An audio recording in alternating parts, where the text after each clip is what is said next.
الحمد لله رب العالمين والصلاة والسلام على سيد الأنبياء والمرسلين وعلى آله الطيبين وأصحابه الطاهرين أما بعد أعوذ بالله من الشيطان الرجيم بسم الله الرحمن الرحيم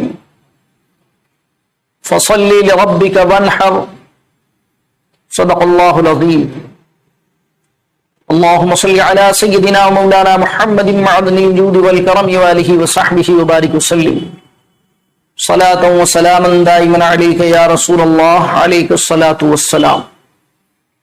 فرمانے باری تعالی ہے اپنے رب کے لیے نماز پڑھیے اور قربانی کیجیے۔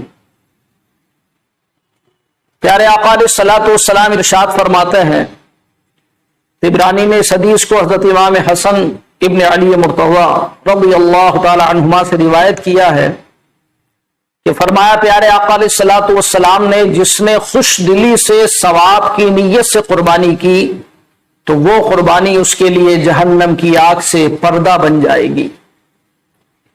معزز سامعین، قربانی صاحب نصاب پر واجب ہے اور ہمیں اس عبادت کو خوش دلی سے کرنا چاہیے تاکہ اللہ تبارک و تعالی اس کے طفیل جہنم کی آگ سے ہماری حفاظت فرما دے۔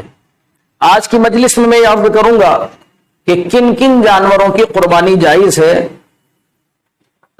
اور ان کی عمریں کیا ہونا چاہیے۔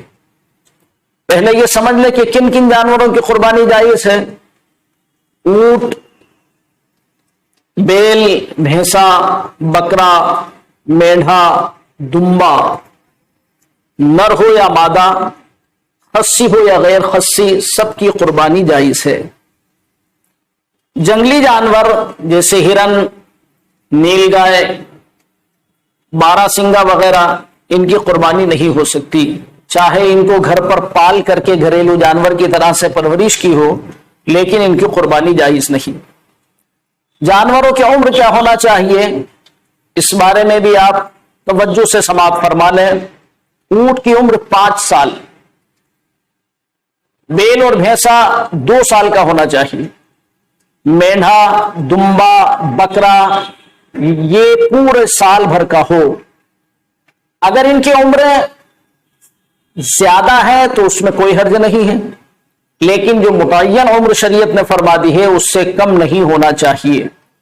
ہاں، دمبا یا مینڈھا اگر قد و قامت میں اتنا بڑا ہو کہ اگر سال بھر والوں میں چھوڑ دیا جائے تو وہ ان سے چھوٹا نہ لگے تو 6 مہینے کا بھی ہو تو ان کی قربانی جائز ہے، لیکن بکرا یا بکری 1 سال سے اگر 1 دن بھی کم ہے تو اس کی قربانی جائز نہیں، چاہے قد و قامت میں، ہیلتھ ہائٹ میں وہ سال بھر کے بکروں کے برابر یا اس سے بھی بڑا لگتا ہو، لیکن قمری اعتبار سے یعنی اسلامی سال کے اعتبار سے اگر وہ 1 دن بھی چھوٹا ہے تو اس کی قربانی جائز نہیں ہوگی۔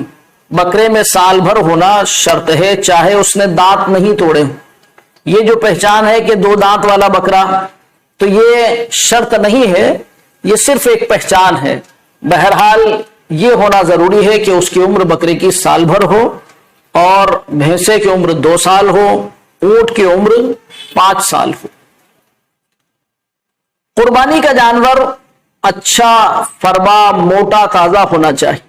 پیارے آقا علیہ الصلوۃ والسلام نے ارشاد فرمایا، تمنوا محایاکم لأنہ علی الصراط مطایاکم، فربا جانوروں کی قربانیاں کرو کہ وہ پل صراط پر تمہاری سواریاں ہوں گی۔ قربانی کا جانور بے عیب ہونا چاہیے۔ اگر تھوڑا عیب ہو، جیسے کان چرا ہوا ہے یا کان میں سوراخ ہے، تو اس کی قربانی ہو جائے گی مگر مکروہ ہوگی۔ اس لیے جانور کو خریدتے وقت یہ دیکھیں کہ اس میں کسی طرح کا کوئی عیب نہ ہو۔ منڈا بکرا جس کے پیدائشی سینگ نہ ہو اس کی قربانی جائز، اور اگر سینگ تھے مگر ٹوٹ گئے تو اگر گودا بھی ٹوٹ گیا تو جائز نہیں ہے، اور اگر صرف اوپر کا کور ٹوٹا یا اس کا کچھ حصہ ٹوٹ گیا تو اس کی قربانی جائز۔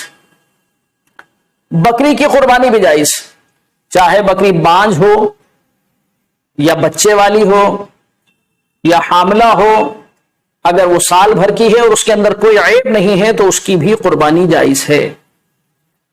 اندھا، لنگڑا، کانا، بے حد دبلا، کان یا دم کٹا، بے دانت کا یا تھن سوکھا، چار میں سے اگر ایک سوکھا ہو تو اس کی قربانی جائز ہے۔ ناک کٹا، پیدائشی بے کان کا، بیمار، ایسا بیمار کہ جو ظاہر میں عیبی لگ رہا ہو، ان کی قربانی جائز نہیں ہے۔ خنثی کی قربانی بھی جائز نہیں۔ اس مسئلے کو یاد رکھیں، بکری کی قربانی جائز ہے، چاہے وہ حاملہ ہو، بچے والی ہو یا بانجھ ہو، لیکن ایسا جانور کہ جو خنثی ہو، خنثی اسے کہتے ہیں کہ جس میں نر اور مادہ دونوں کی علامتیں پائی جاتی ہیں، یعنی جسے نہ بکرا کہا جا سکتا ہے نہ بکری کہا جا سکتا، اس کی قربانی جائز نہیں۔ جلالہ کی قربانی بھی جائز نہیں، یعنی وہ جانور جو صرف نجاست ہی کھاتا ہو، ایسے کی قربانی بھی جائز نہیں۔ بیماری اگر معمولی سی ہے، جیسے معمولی سا لنگڑا پن ہے کہ چل پھر رہا ہے، دوڑ رہا ہے، بس معمولی لنگڑا پن محسوس ہو رہا ہے، یا کان، ناک اور دم تہائی سے یعنی 1/3 سے کم کٹا ہوا ہے تو اس کی بھی قربانی جائز۔ قربانی کے جانور کے اگر پیدائشی کان ہی نہیں آئے تو اس کی قربانی ناجائز، اور پیدائشی کان تو ہے مگر چھوٹی سائز کے ہیں تو اس کی قربانی میں کوئی حرج نہیں، اس کی قربانی جائز ہے۔ ذبح کرتے وقت اگر جانور اچھلا کودا اس کی وجہ سے عیبی ہو گیا تو اس میں کوئی حرج نہیں ہے، اس کی قربانی جائز ہے۔ ایک مسئلہ بڑا قابل توجہ ہے، اسے بھی آپ سماعت فرما لیں۔ ابھی آپ نے سنا کہ عیب دار جانور کی قربانی جائز نہیں، اس پر لوگ قیاس کر کے یہ سمجھتے ہیں کہ خصی جانور کی بھی قربانی جائز نہیں کہ وہ عیبی ہے، یہ خام خیالی ہے۔ سب اس بات کو جانتے اور مانتے ہیں کہ خصی ہونا یہ جانور کے لیے عیب نہیں ہے بلکہ خوبی ہے۔ اگر ایک بکرا جس کا وزن 20 کلو ہو غیر خصی ہو اور ایک بکرا خصی ہو تو خریدار اسی کو خریدنا پسند کرے گا، اسی کا گوشت زیادہ اچھا اسے محسوس ہوگا کہ جو خصی ہو۔ بہرحال خصی ہونے سے جانور میں خوبی پیدا ہوتی ہے، گوشت میں نکھار پیدا ہوتا ہے، جانور کی فربگی یعنی موٹا پن اور تگڑا پن بڑھتا ہے، تو یہ عیب نہیں ہے بلکہ جانور کی خوبی ہے۔